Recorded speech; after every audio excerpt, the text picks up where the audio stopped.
Nous sommes dans un amphithéâtre d'université aux États-Unis. Ce jour-là, le professeur de morale, le professeur d'éthique, propose cette fable moderne à ses étudiants pour exercer leur sagacité. Un jour, un grand savant reçut la visite du diable qui lui proposa de l'inspirer pour une invention qui allait révolutionner l'humanité, qui allait raccourcir les distances, qui allait permettre une meilleure communication, qui allait permettre aux familles de se visiter très facilement. Enfin, il promettait la lune, quoi. Seulement, c'était le diable et il y avait un prix à payer, 100 000 morts par an. Alors les étudiants se dirent que, évidemment, à une époque où on sait que le bonheur est à chercher dans le relationnel, dans la communication, dans le partage, etc. C'était très alléchant. Seulement, le prix à payer était quand même très lourd. Et finalement, la majorité des étudiants décidèrent de refuser cette offre.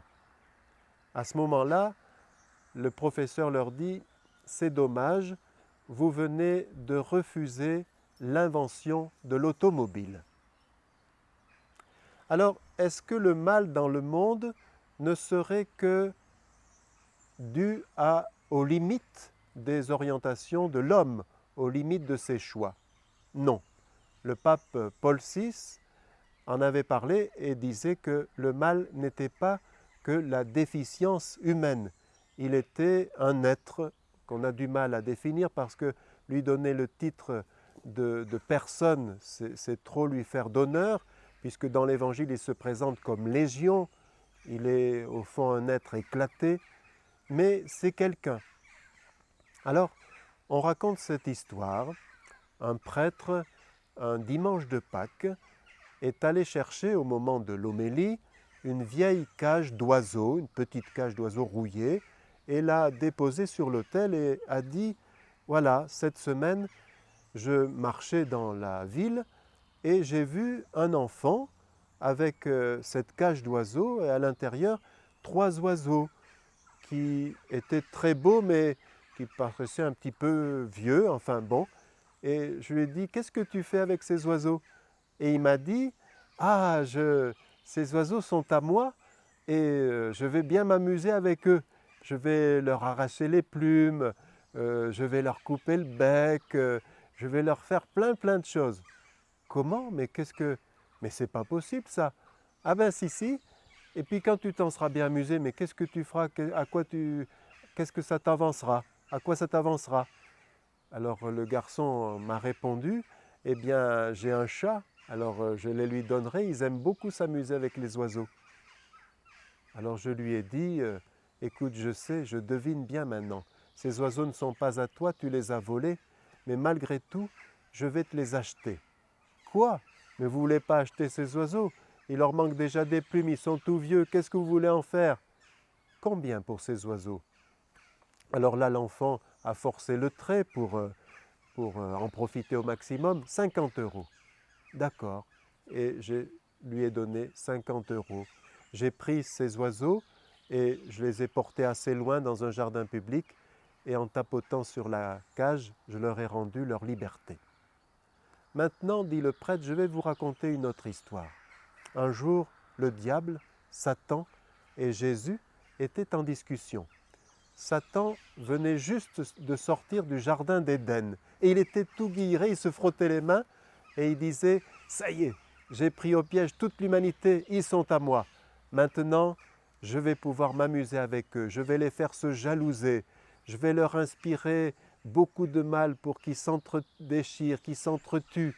Je vais leur faire croire que Dieu ne les aime pas, que Dieu est jaloux d'eux, je vais les couper d'eux, j'ai plein d'astuces, j'ai réfléchi depuis longtemps, je suis content, je les aurai, j'ai trouvé de quoi m'amuser. » Alors Jésus lui dit « Mais tu les as trompés, ils ne sont pas à toi. Si, et puis après je me débrouillerai pour les faire mourir d'une mort inhumaine. Je sais bien que la mort devait être un passage heureux vers leur Père des cieux, mais moi je transformerai même leur mort, même ça je les aurai. » Et Jésus leur dit « Tu leur as menti pour les avoir, ils ne sont pas à toi, mais je vais pourtant t'offrir ce que tu veux pour les avoir. Alors qu'est-ce que tu veux? Tout ton sang, je veux tout ton sang. Et Jésus livra son sang, il donna sa vie pour que nous ayons la liberté. Alors, ces deux histoires sont cruelles et impressionnantes. Pour qu'elles soient tout à fait vraies théologiquement, il faut faire appel à saint Thomas d'Aquin et au magistère et rappeler que le prix dans la rédemption n'est pas payé à Satan qui n'a aucun droit. Mais Dieu se fait en Jésus notre Goël, notre Rédempteur. Voilà une notion que Dieu a forgée patiemment dans l'Ancien Testament pour que nous comprenions ce qui s'est joué par la passion et par la croix de Jésus. Notre Rédempteur, notre Goël, est celui qui paye de sa personne en se substituant à nous. C'est comme ça qu'un parent, un cousin pouvait payer pour racheter un esclave, pour libérer quelqu'un qui avait été kidnappé.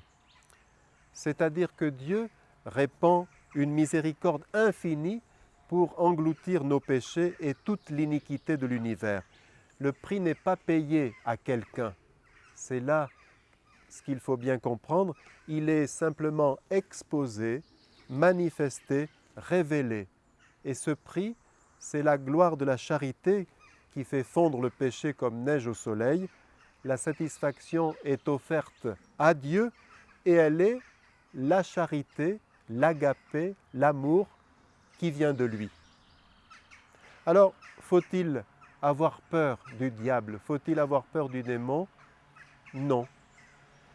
Depuis que Jésus l'a vaincu par sa mort et sa résurrection, il est désormais comme un chien méchant, enragé, mais attaché.